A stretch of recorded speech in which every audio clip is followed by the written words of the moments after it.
starts to hear these myths, and then he hears more of them, and then even more, and they're all kind of consistent. They're all pointing to the same thing, and then he starts to think, I don't think these are myths. I think these might actually be clues. This might be a map, and they're out there somewhere, swallowed by the rainforest, like laying just forgotten on the floor of the jungle, remnants of these massive advanced civilizations. And this idea would lodge itself in his mind and eventually drive him towards his most legendary and final journey.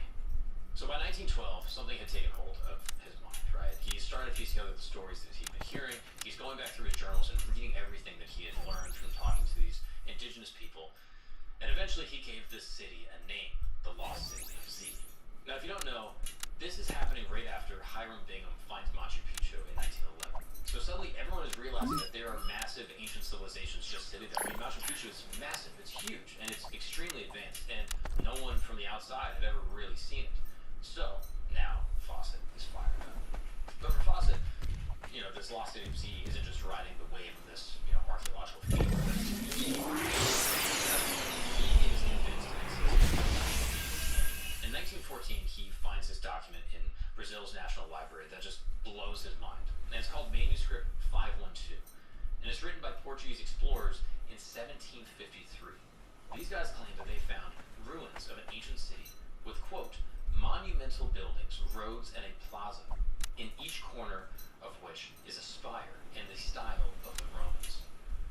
The way Percy describes Z after reading this was also unnerving in how specific it was. In a letter to his son Brian, he told of a city in a valley just basically, surrounded by mountains, only accessible by a single stone paved road.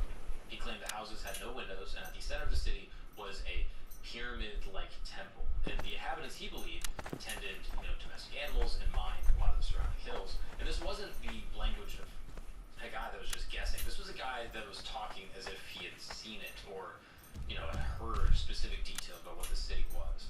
And then there's the strangest detail of all. Fawcett mentions in this letter, rumors of a strange source of light is in the buildings. This is something that terrified the local indigenous people that have claimed to have witnessed it. And no one knows exactly what he means. Is it like bioluminescent, like insects? Is it like fireflies? Is it a way that they're using crystals to channel the light from the sun into the rooms? Maybe it is like an ancient technology that's lost, or maybe it's just another jungle myth, that made its way into his imagination. Who knows? Regardless, it only deepened his conviction and his desire to find it. So this now isn't a vague treasure hunt. In Fawcett's mind, Z is 100% real, and he knew exactly what it looked like. And the only question left was, how far is he willing to go to figure it out? So in 1914, just as his obsession is sharpening into like a mission, like a life purpose, World War I breaks out, and the Amazon has to wait.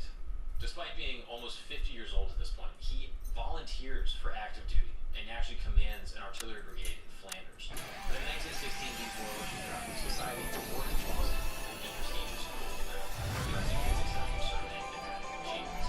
His work in providing accurate geographical data,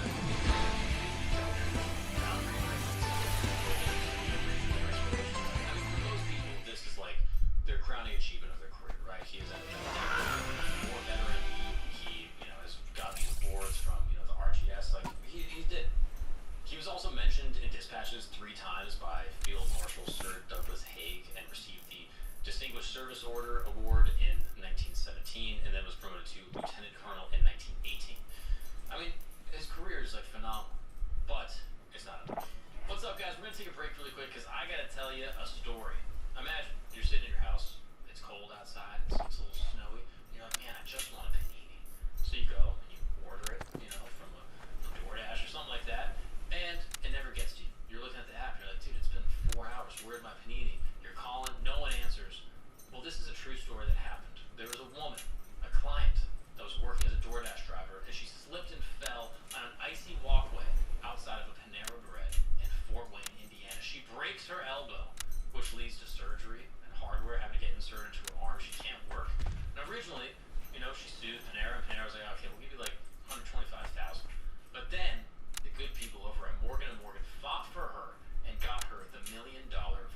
gets a million point one, I can get a cool 100,000 out of that. Regardless, all I'm saying is if you're ever injured and you are looking to get the money that you deserve, the compensation that is entitled to you from your injuries, Morgan & Morgan could be the way to go. Hiring the wrong law firm can be disastrous. I mean, you'll be locked up in litigation. It's a nightmare. But hiring the right law firm could substantially increase your settlement. And with Morgan & Morgan, it's easy to get started. Their fee is $0.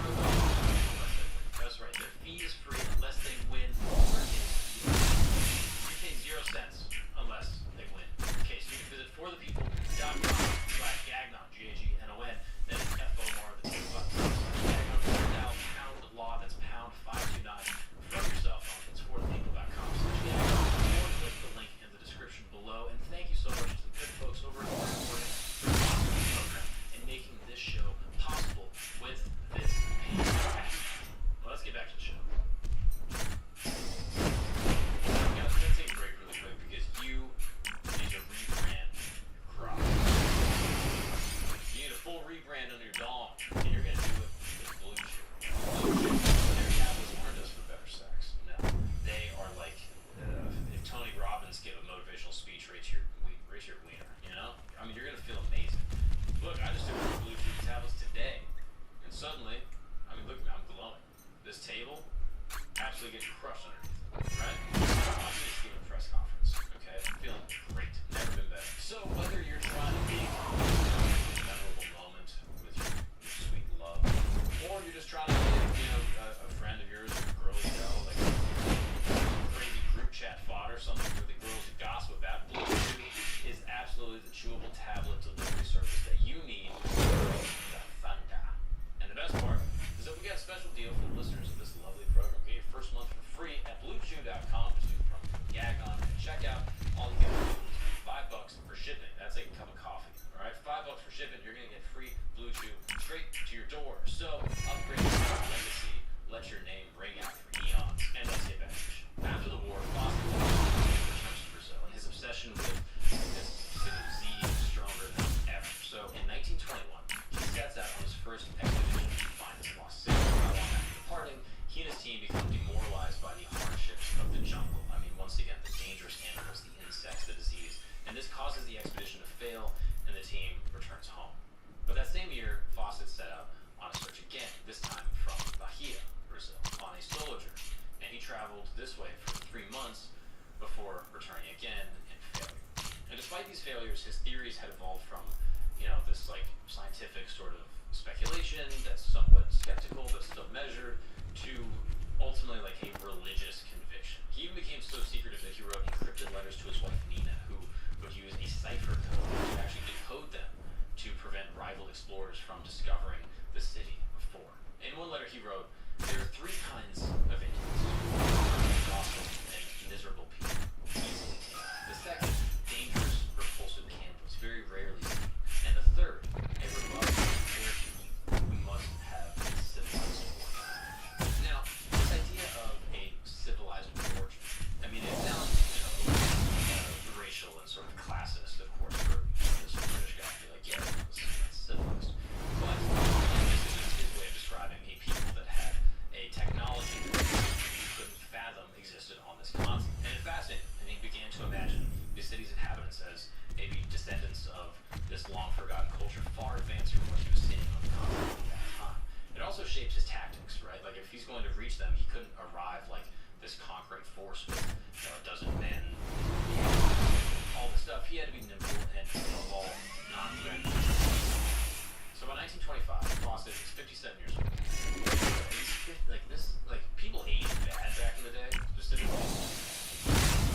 And this guy's 57, and he's like, you know what? I don't need to retire. I don't want to just chill in the countryside. He's planning the most dangerous expedition, possibly of all time, and certainly of his life. So, he's failed to find Z twice already in, the early 20s, but he's not giving up. And this time, he makes a decision that seems crazy, but actually it makes some sense if you think about it. So get this, instead of taking this huge expedition with a bunch of men, he's going to go small, and just 3 people total. His theory is that if they can move fast, and they can live off the land easier, and they won't look like an invading army, the tribes will be much more agreeable to letting them in. So he chooses his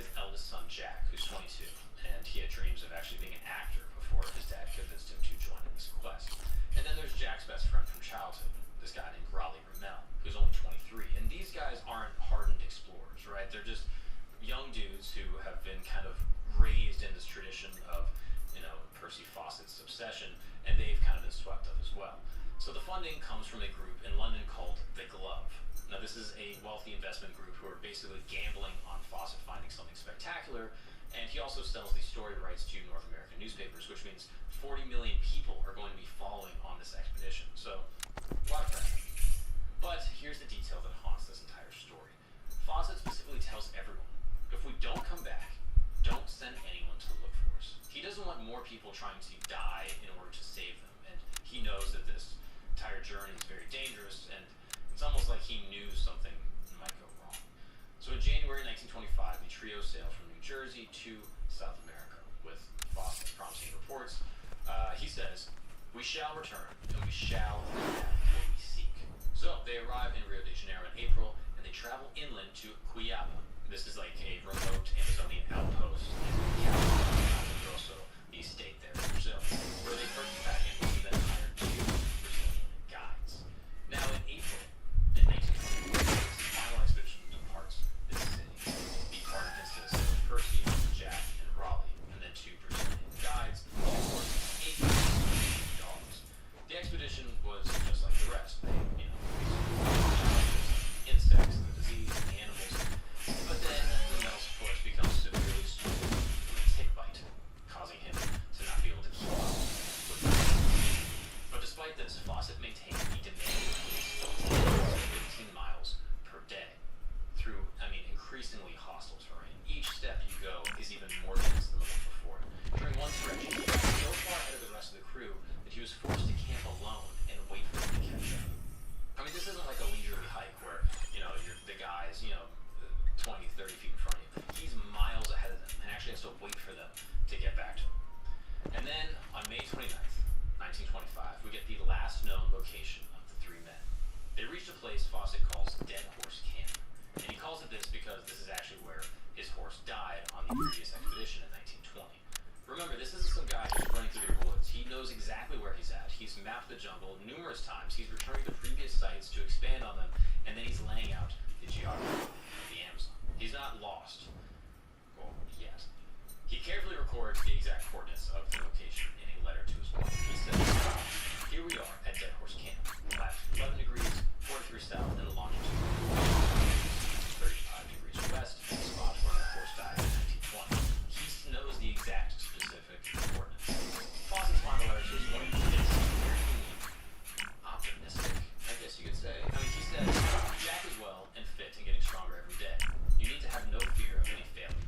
But he also mentions that times are getting more nervous as they're continuing to push deeper into the jungle, farther into the tribal country. And the guys are starting to get nervous and they want to turn back, and they're actually going to go home because they believe it's far too dangerous. But here's something strange. Fawcett gives different coordinates to different people. So the newspaper gets coordinates that are actually 200 miles off from where he actually is.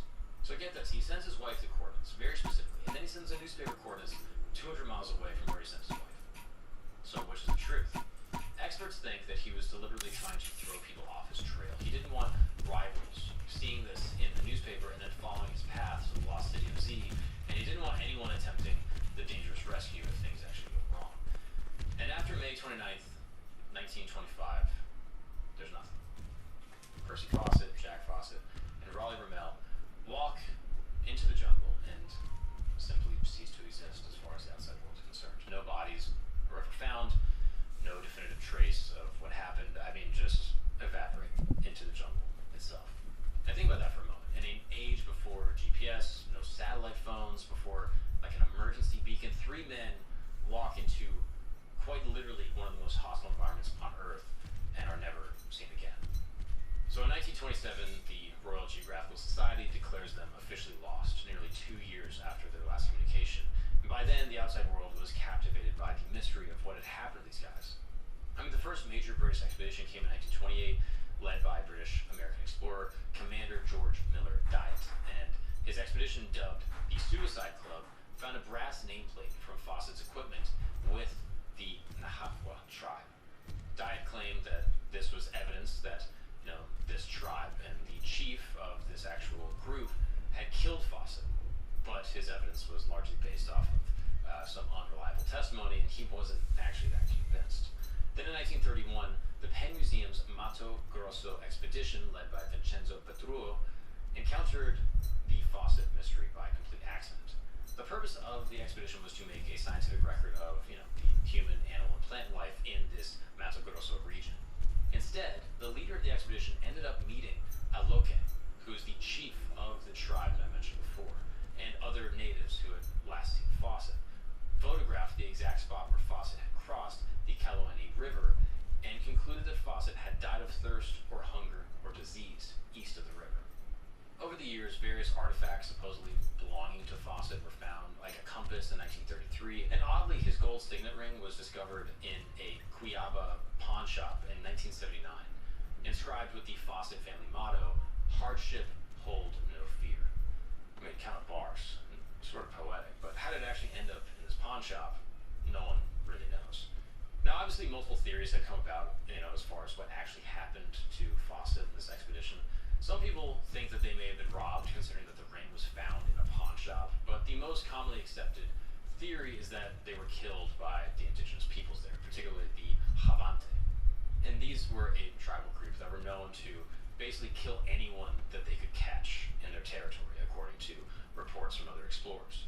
The Kalapalo tribe, who was the last to actually see Fawcett, Jack, and Raleigh alive, have actually preserved some oral accounts from their time warning Fawcett against going eastward into the territory of what they called the Fierce Indians.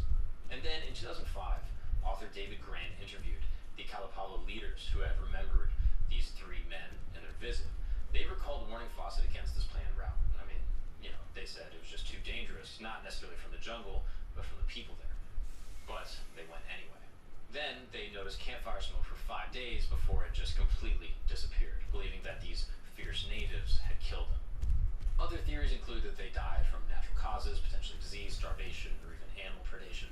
Fawcett's longtime friend, Harry Costin, believes that he died of exhaustion rather than violence, noting that Fawcett typically had excellent relations with the indigenous people and would likely be able to, barter some type of deal between them. And then there are some more wild theories that have, emerged over the decades as well. Some believe that Fawcett had basically gone native and was living as, a part of a tribe, or potentially even as a chief, or that maybe he had been captured and been held prisoner.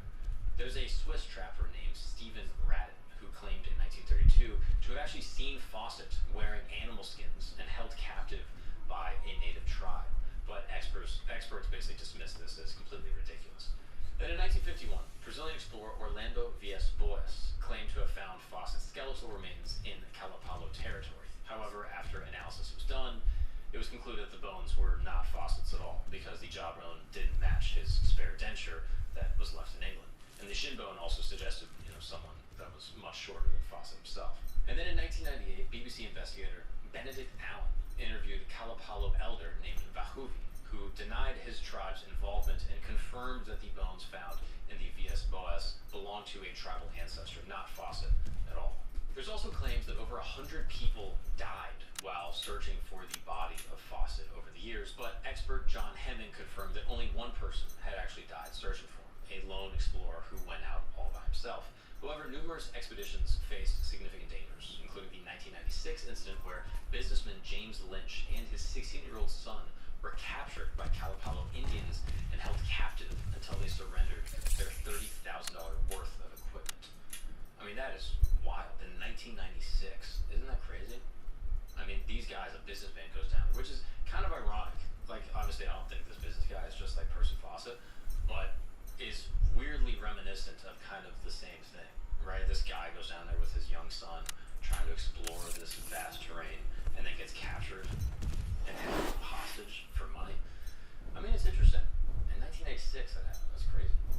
Now, what's interesting about this part of the story is kind of where things kind of change. So, for decades after Fawcett disappeared, he was basically seen as like this delusional guy who got this crazy idea that he heard from locals and believed in a myth so strongly that he was willing to go out and kill his son and his friend while chasing this fantasy. And the scientific establishment basically treated this like kind of like a bad story. And the moral was ultimately, like, you're obsessed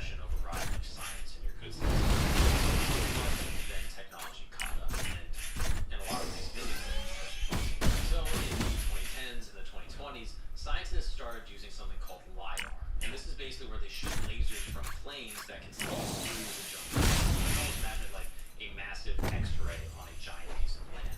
And what they found changed everything that archaeologists, adventurers, and historians thought they knew about the Amazon. In the exact spot where Fawcett said that Z would be, they found a massive complex belonging to the Kikugu people.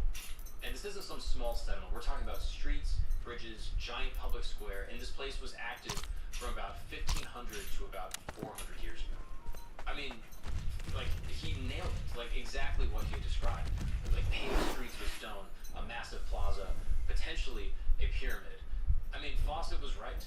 And there really was this lost city, exactly that it was. The only thing that Fawcett actually got wrong is that there's not one lost city of the sea. There's potentially, I mean, scientists now estimate that 8 to 10 million Amazon prior to the European arrival. And I mean, that's not like really big. That's massive. Giant cities, metropolises, holding hundreds of thousands of people. I mean, a civilization on scale of the ancient Egyptians or the Mesopotamians, or in some ways even the Europeans. I mean, they had agriculture, urban planning, they had monumental architecture. Everything that Fawcett believed was actually there was actually there. His adventures directly inspired Arthur Conan Doyle to write the world, and he served as one of the primary inspirations for Indiana Jones. His story has been the subject of numerous books and films and documentaries. Recently, the movie The Lost City of Z obviously was fascinating. Fawcett wrote in one of his journals, quote, "Deep down, a voice that is calling. At first scarcely audible, but a persistent voice. It was the voice of wild places, that I knew that it was not part of me forever." He continued, "But it should be remembered that the difficulties are great and that the tale of disasters are long. For the people remain in unknown corners of the world, exact price." Bars, Percy. So, exactly what happened to Percy Fawcett, Jack Fawcett, and Raleigh Bell in the Brazilian War in 1925 remains unknown. Again, the most likely scenario based on what seems like the available evidence is that 3 men, already ill and exhausted, died from natural causes or an indigenous attack, or maybe a combination of both, and their bodies were likely consumed by the jungle. Back into this bastard by. His journey is as much about curiosity as it's about, the cost of chasing a vision. He had this shift from like this disciplined British officer to chasing a dream, that really reflects but also the hardship of following passion and exploration. And recent research has revealed an Amazon Fawcett could have ever imagined, right? I mean, he may have not found any lost cities, but he helped point the way towards this world. The Amazon itself is not just, a jungle, filled with animals and insects, but also once a sprawling, complex set of civilizations still hidden beneath the forest today. And that, ladies and gentlemen, is the life and adventures of Percy Fawcett. I mean, what a fascinating guy. Like, I couldn't even imagine going to, like traveling to, like, London, from New York in, like, the 1920s is like, dude, I'm in a different world. I'm in London. Everyone sounds different. They're wearing different stuff. They're, like, it would be fascinating to do that. I couldn't even imagine going to the Amazon. Like, you go to the Amazon today, I don't know, I've never been, but I imagine it's like, okay, you go to this place, you see this site, you stay at this hotel, like, it's all very much like, if you want it to be, a very, like, organized experience. But, like, to do it in this time, I mean, there's nothing. Like, you go out there, and you're truly just amongst the indigenous people and the wild animals. And sure, there's versions that you could do today, but I just feel like, there's just so much more that's known about it. But even to this day, in an episode I did with Luke Caverns, he talks about just how many of these places there are. I mean, I mentioned to him, I was like, dude, do you think there's like an El Dorado, like the movie? And he's like, no. There are multiple El Dorados. He's fully convinced that there are cities of gold. And whether they were just painted like a golden color or actually possessed like gold-plated temples, like fully with gold. I mean, this whole region is rich with gold throughout. So it's possible that there's not only one, but potentially dozens, if not hundreds, of these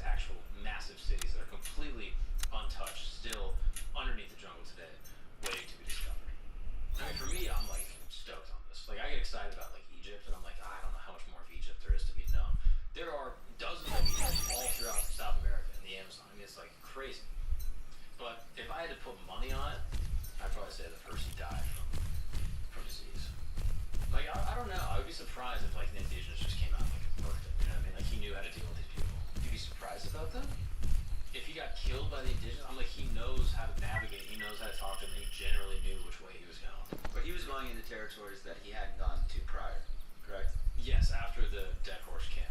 Yeah, I'm assuming best guess is that he came across natives that were more hostile than the ones he encountered.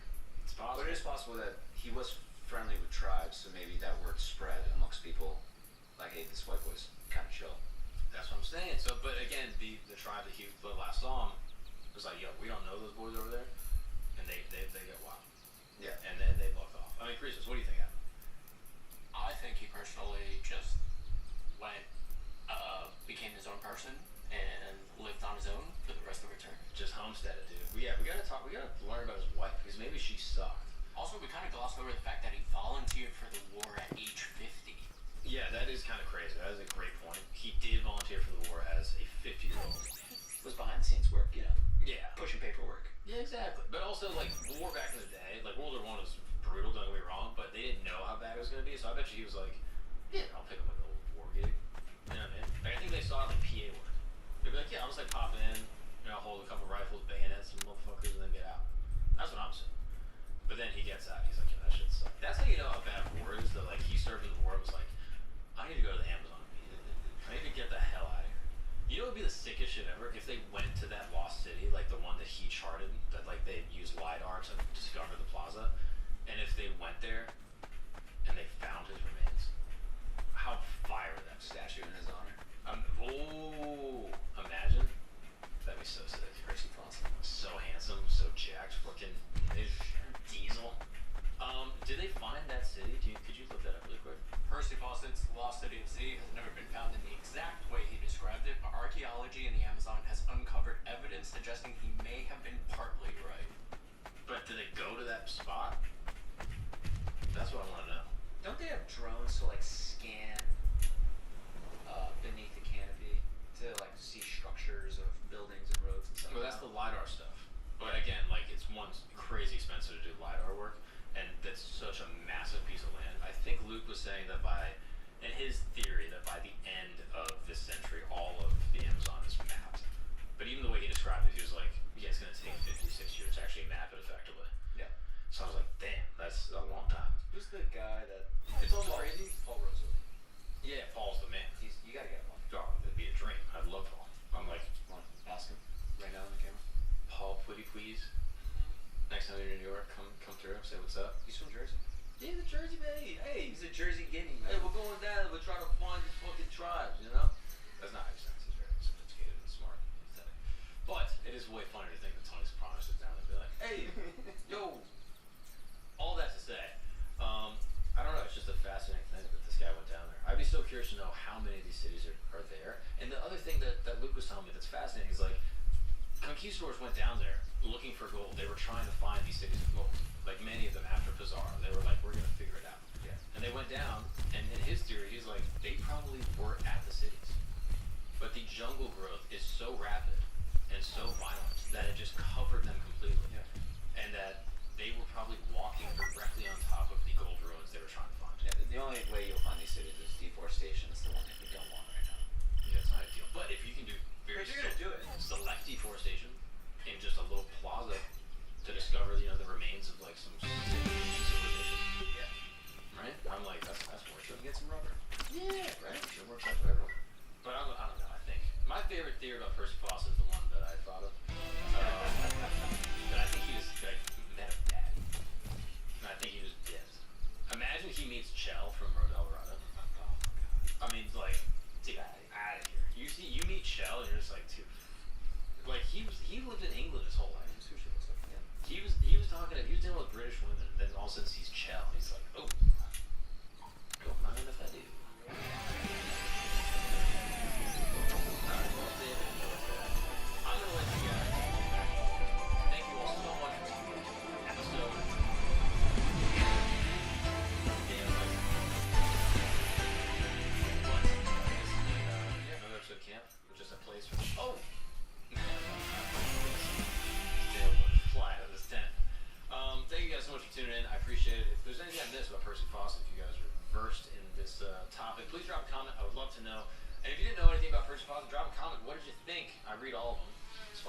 YouTube, every which place. So just be nice about it, alright? Give the episode a thumbs up, subscribe, it helps the channel, and I will see you guys next week. Thank you all so much. Peace, love, and blessings to all. To you all, a good night. What's up, people? Quick announcement. If you are a fan of Camp Yagon or Religion Camp, I have great news, because we are dropping History Camp. That's right.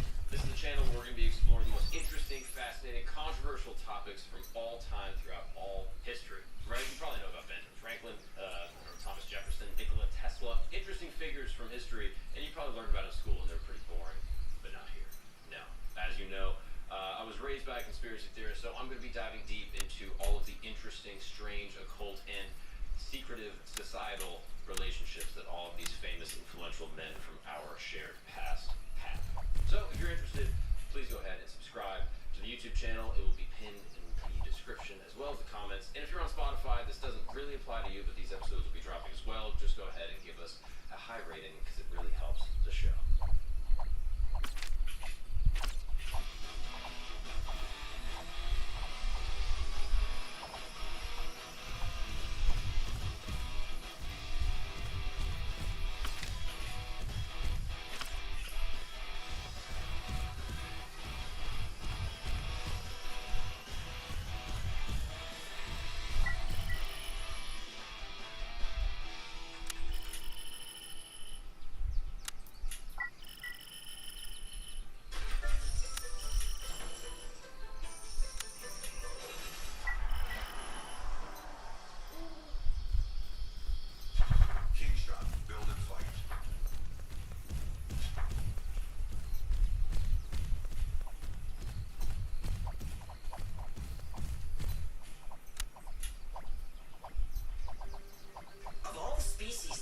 Existed on Earth, 99% of them are gone.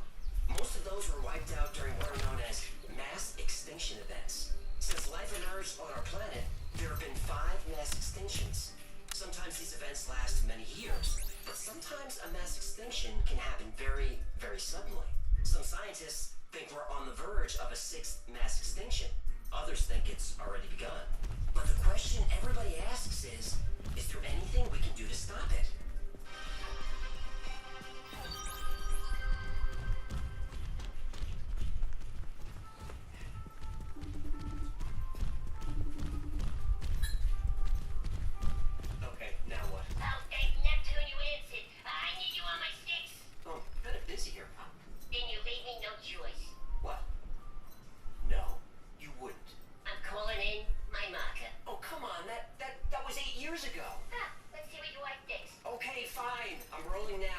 Seconds.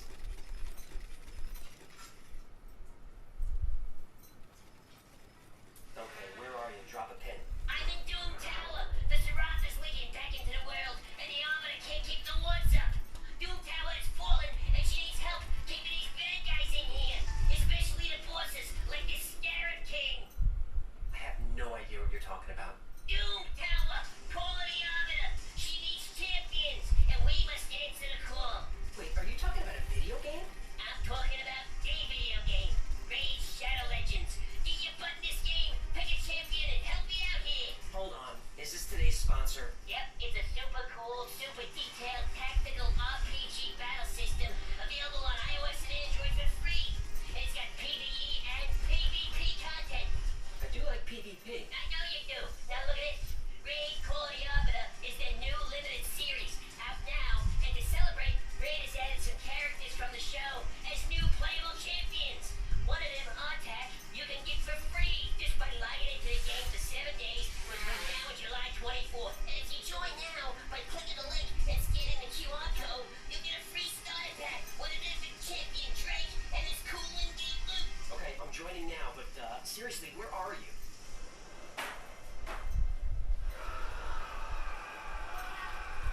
How in the world?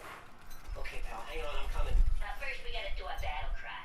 Yahtzee! I'm not doing that. Come on, Yahtzee! Yahtzee. Yahtzee! Yahtzee! Yahtzee! Yahtzee! Now you're ready.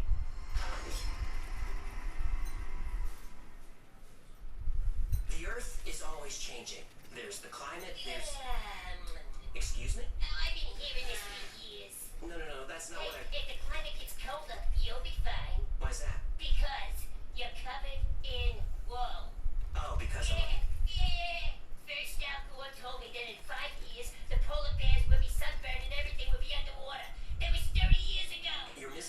private SUV, but oh sure, those big shots can take their private jets to Davos so they can wag their finger in my face. I'm not Ride saying... an electric car. It's green. Okay, fine. Where do you think the electric comes from? The electric fairy? It comes from coal. You want more clean energy? Build nuclear plants, you moron. You're not- It's a scam. I can't believe you're still falling for this. My point is, man-made or not, the climate is always changing. Oh, Okay? yeah, sorry. I gotta stay off Twitter for a while. That's always a good idea. It's not just the climate of the Earth that's changing, but also the core within the Earth, as well as the ground beneath our feet. The science of earthquakes is called seismology, but seismology is not an exact science. Seismologists and geologists think they know how earthquakes work and what causes them, but they're not able to predict them with any consistency. If they could, they would. Let's add up the deaths from 3 large, fairly recent earthquakes. The 1976 Tangshan earthquake in China, the 2004 Indian Ocean earthquake and tsunami, the 2010 Haiti earthquake. On the low end, those 3 events killed 700,000 people, but that number is probably closer to 1.2 million. Let that sink in for a minute. It's important. Those aren't numbers. Those are people. They're infants, the elderly, entire families. In one day, 1 million people are just gone. You would think that mainstream science would be open to new ideas that could help predict these disasters. You would think they would entertain alternative theories that could save millions of lives. You would think so, but you would be wrong. The history of science is filled with alternative theories that were once ridiculed but are now accepted. The idea of continental drift was called nonsense. An asteroid impact killing the dinosaurs was called science fiction. At one time, if you said the Earth orbits the sun, the church might seize your property and throw you in prison. Things haven't changed all that much. A mass extinction is defined as an event where at least 75% of species on Earth are wiped out. There's evidence of 5 major mass extinctions that have occurred throughout Earth's history. The first was 450 million years ago. Another was 375 million years ago. The most catastrophic extinction, known as the Great Dying, took place 252 million years ago. During the Great Dying, a staggering 96% of all life on Earth was wiped out. Another event was 201 million years ago, and 66 million years ago was the infamous KT asteroid impact, which killed off the dinosaurs. On average, these mass extinctions happen about every 75 million years. While some causes of these events have been identified, some remain a mystery. In addition to the major extinctions, many smaller events have also occurred. For centuries, scientists have been debating what causes these events and changes to the Earth. There are 2 camps. There are the gradualists, or uniformitarians. They argue that Earth changes occur slowly over an extended period, like mountains being formed slowly as rock is pushed up from the Earth's mantle. Then those mountains are slowly weathered away by erosion. In the other camp are catastrophists. They claim that Earth changes happen quickly and through dramatic events. Events like asteroid impacts, widespread volcanic eruptions, pole shifts, and massive solar flares. In other words, the scary stuff.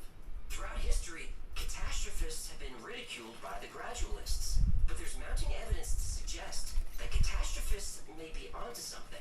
Researchers like Graham Hancock, Randall Carlson, Robert Schoch, John Anthony West, and many others have presented compelling arguments that Earth changes happen suddenly rather than over eons. Here what you have to visualize is a tsunami sweeping over the land that's over 1,000 feet deep.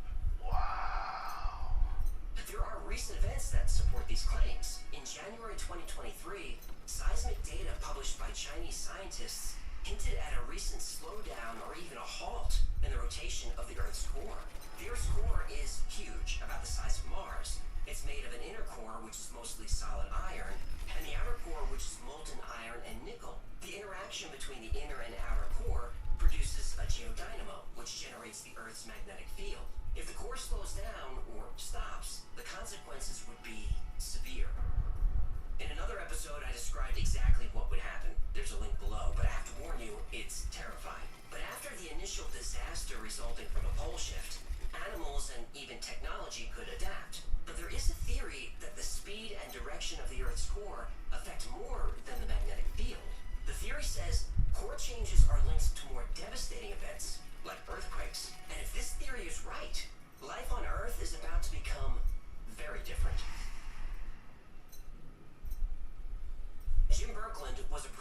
geologist who worked for the United States Geological Survey, or USGS. He became prominent in the 1980s when he started making specific predictions about upcoming earthquakes. He first came to the public's attention on October 13th, 1989. That day, he gave an interview where he predicted a major earthquake would hit Northern California between October 14th and October 21st of that year. While the Bay Area is rumbling with excitement over the first ever Bay Bridge World Series, the Earth may be putting on a show. A County geologist is predicting an earthquake to hit the Bay Area anytime from tomorrow to the 21st of October. It will be the World Series quake, according to Santa Clara County geologist Jim Berkland. The trembler, he predicts, could be anywhere from 3.5 to 6.0 on the Richter scale. Berkland is basing his prediction on the unusual gravitational pull of the moon and Earth. Berkland was right. The 6.9 magnitude earthquake occurred on October 17th, just 4 days later, and right in the middle of Berkland's window, and right in the middle of the World Series. Andy Maldonado with the hesitation, allowing Jose Canseco to score, and he fails to get Dave Parker at second base, so the Oakland A's take.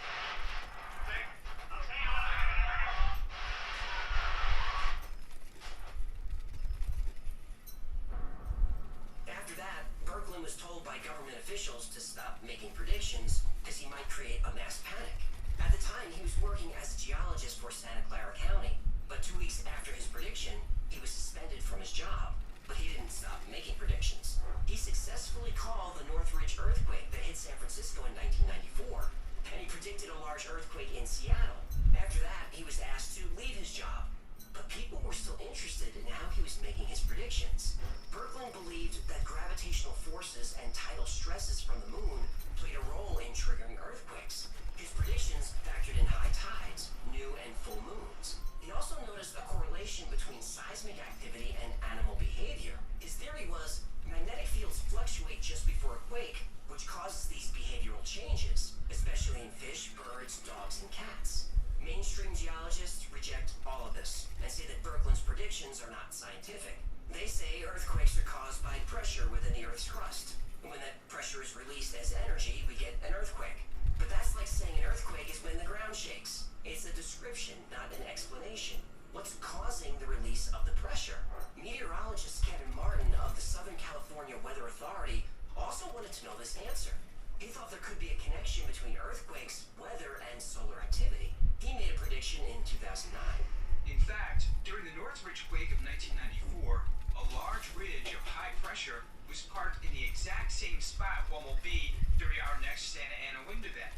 The window for that is January 9th to the 14th. This is exactly in geologist Jim Berkland's window. So, any bets on the table for a larger quake would be during that window. Now, I'm not saying to my viewers to run because a Northridge-style quake is coming, but I must say the pattern is nearly identical to it. And if weather patterns are any indication of a quake delivery, then always be prepared. In light of Mr. Berkland's window falling in this weather pattern, I have taken the measure to prepare in case a quake hits. You always have to be prepared. Kevin Martin and Jim Berkland were both right. On January 9th, 2009, there were 2 earthquakes in almost exactly the place where they predicted. Berkland's model gained further support as the 2004 Indian Ocean tsunami earthquake and the 2023 Turkey earthquake occurred during full moons. Mainstream geologists like to point out that Berkland was occasionally wrong, both in the intensity and timing of his predictions. But he was also frequently right. And how many earthquake predictions have mainstream geologists made that have been right? 0.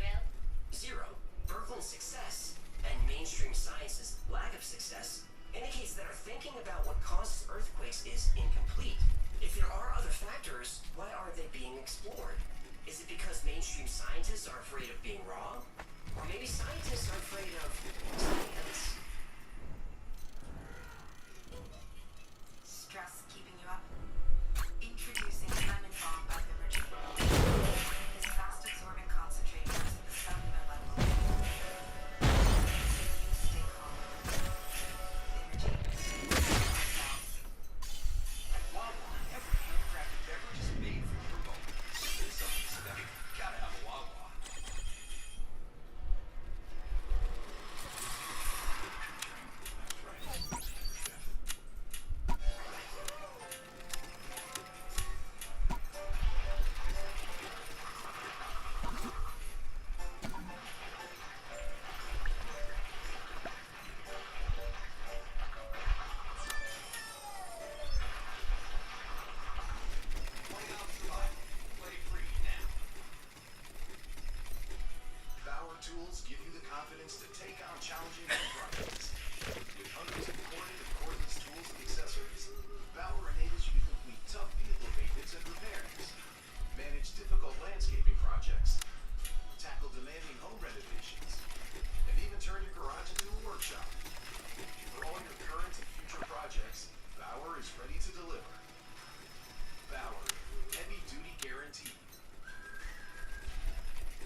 hydrogen bomb, and this came as a terrifying surprise to the diplomatic, intelligence, and defense communities.